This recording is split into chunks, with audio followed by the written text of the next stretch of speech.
This video is brought to you by Pandawill.com. Pandawill sells thousands of electronics directly from China, including the Xiaomi Redmi 2.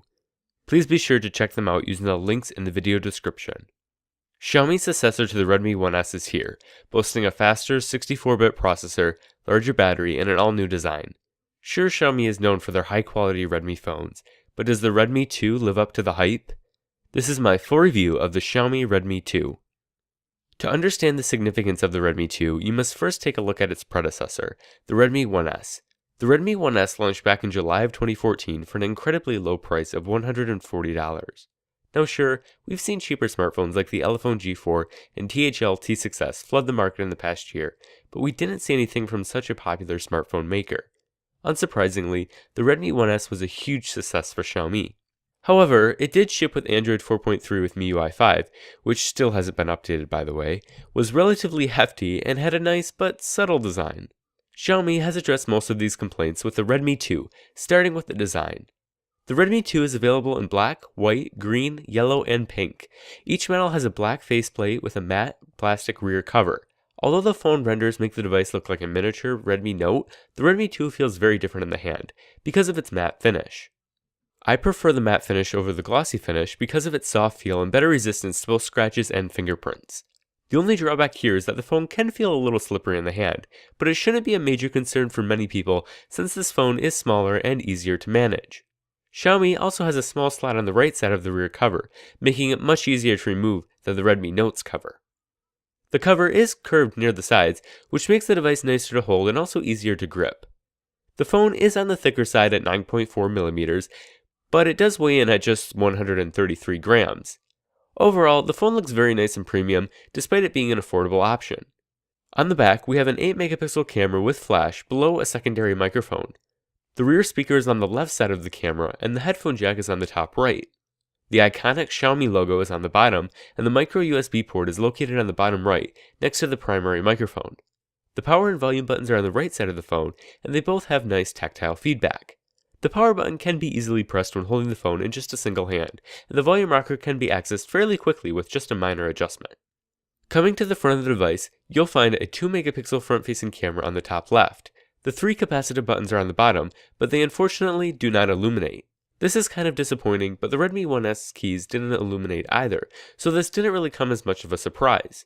You may expect the leftmost button to be for the menu, but MIUI 6 actually repurposed this button to open the recent app switcher. Although I wasn't very open to this change at first, I have gotten used to it. If you wish, you can always change the single press function back to menu in the settings. Xiaomi also included a notification LED just below the home button, and I think it looks very nice. You can change the color in the settings for each type of notification. The 4.7-inch IPS display on the Redmi 2 looks pretty good, with excellent viewing angles and good color reproduction. It is coated in Corning Gorilla Glass 2, so you shouldn't need to worry about scratching it.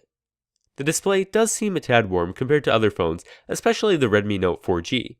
The brightness range is also pretty good, enabling use in almost all dark or bright environments. MIUI 6 actually has adaptive brightness, so you can keep it on auto brightness and also adjust the brightness manually. Call quality seemed about average when using Google Hangouts for VoIP calls. The earpiece was loud and callers said they heard little background noise. Please enter the wireless phone number that you are calling about, starting with the area code. For more options, press 1. I unfortunately wasn't able to test the phone using my AT&T SIM card because the model that I have is actually incompatible. There are 3 models of the Redmi 2 and each support different frequencies. The model that Pandawill is selling is the China Unicom model, which supports GSM 900, 1800, WCDMA 900, 1900, 2100, FDD-LTE bands 1 and 3, and finally TD-LTE band 41. This model will not support AT&T nor T-Mobile in most areas of the United States. AT&T uses the 850 and 1900 bands, and T-Mobile uses the 1700 and 2100 bands. If you don't have all the bands that your carrier supports, you will have no service in areas where the other bands are used exclusively. Please keep in mind that there will be an international model coming soon which will support up to HSPA Plus on AT&T. I'll leave links to both a list of 3G and 4G LTE networks by carrier below, so please check that out if you want to confirm compatibility. The rear speaker on the Redmi 2 sounds fairly loud and has decent audio quality. When setting the phone on a flat surface, it suffers from only minor distortion thanks to a very subtle camera hump.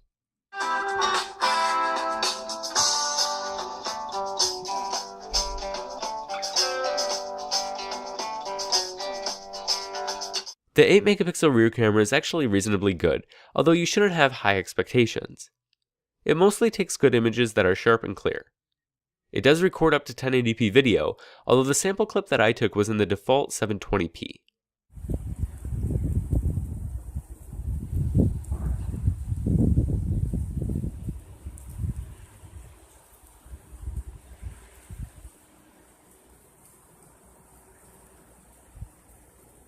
It is running MIUI 6 over Android 4.4.4 KitKat out of the box, which many of you either really like or really dislike.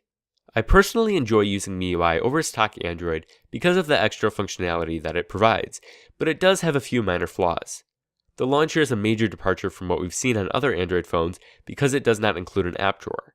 Luckily, you can restore the more familiar experience with a third-party launcher such as Nova Launcher. The settings menu is also kind of cluttered because of Xiaomi's decision to place all of the app settings in the default System Settings app.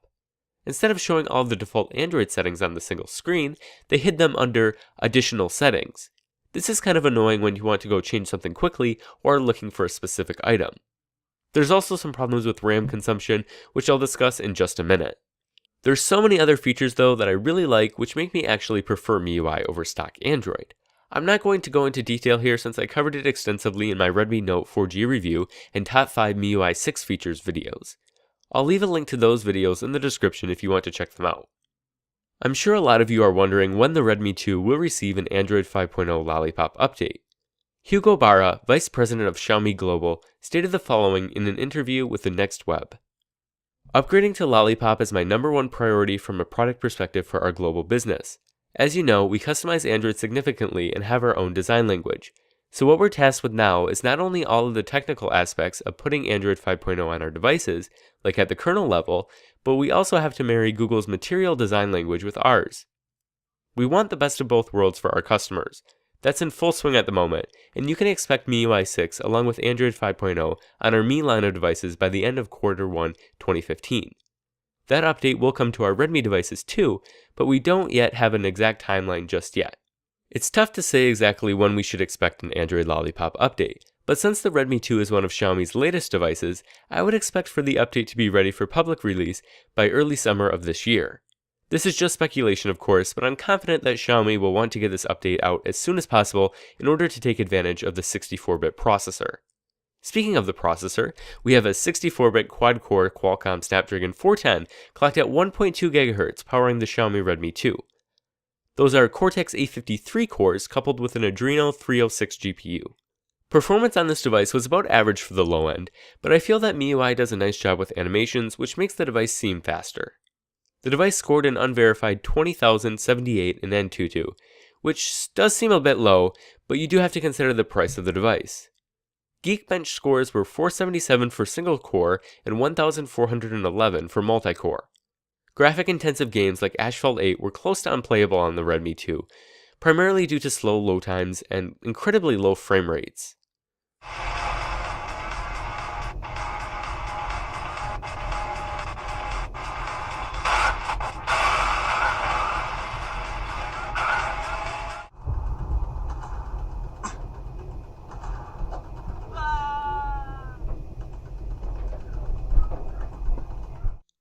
The Redmi 2 has 8GB of internal storage, which can be expanded up to 32GB via a microSD card. Keep in mind that MIUI does not allow apps to be moved to a microSD card, so you're going to be limited on how many apps you can have on your device. The microSD card expansion is a nice option for files like photos and videos, but keep in mind that's all it can be used for. As some of you already know, MIUI is known for having poor memory management. With only 1GB of RAM on the base model of the Redmi 2, this is deeply concerning for many users.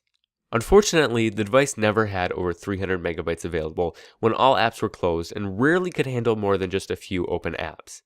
I know this may sound a bit nitpicky, but this is a serious issue with the phone that made me adjust my usage. Say I want to listen to music, so I open the Pandora app. Okay, music playing. Now I get a text message asking me a question about something that could be answered by visiting a web page. Okay, let me open Google Chrome and navigate to a web page. The page loads and the Redmi 2 is out of RAM, so Pandora crashes and my music stops. I have to close Google Chrome, reply to the text message, and then relaunch Pandora to listen to a now different song. This is incredibly frustrating and honestly prevents me from using a device like this on a day-to-day basis.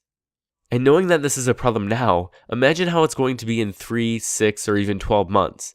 Apps are getting more resource intensive and just can't work with less than 100 megabytes of RAM.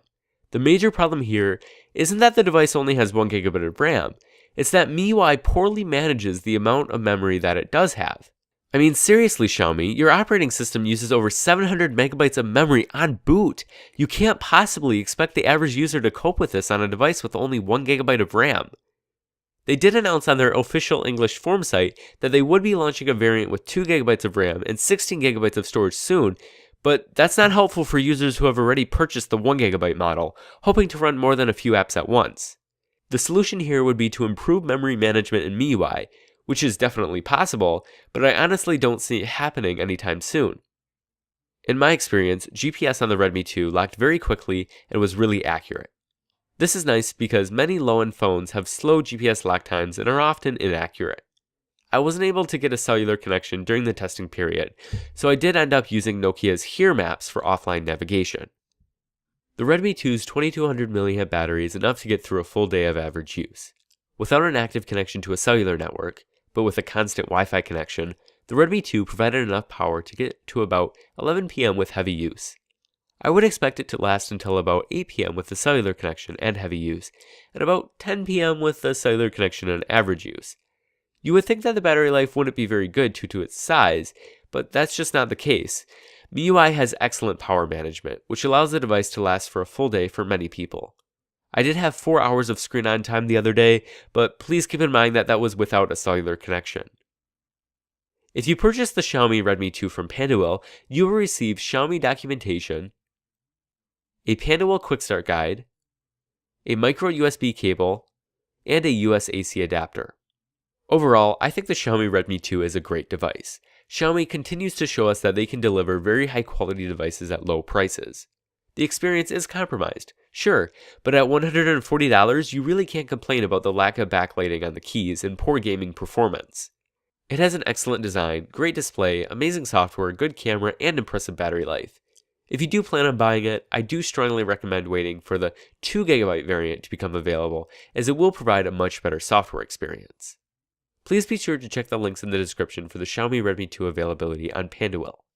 If you found this review helpful or informative, please make sure to hit that like button, and also leave me a comment below letting me know your thoughts on the Redmi 2. That is going to be all for this video. Thank you for watching, and please be sure to subscribe.